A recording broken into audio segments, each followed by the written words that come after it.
तळागाळातल्या कार्यकर्त्याला खऱ्या अर्थाने ताकद देणारा, उभं करणारा आमच्या अजितदादा आज आपल्यामध्ये नाही आहेत.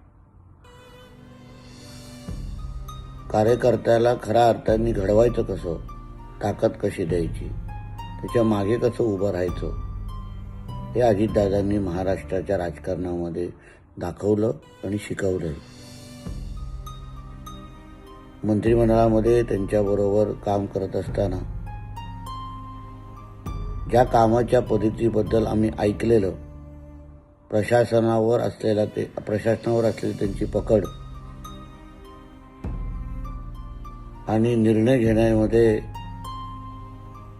धाडसी निर्णय घेण्यामध्ये त्यांची असलेली तयारी, या सगळ्या गोष्टी जवळून पाहण्याची संधी मला मिळाली. महाराष्ट्राच्या राजकारणामध्ये एक फार मोठी पोकळी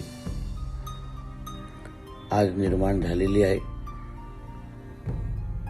मी अजितदादांना भावपूर्ण श्रद्धांजली अर्पण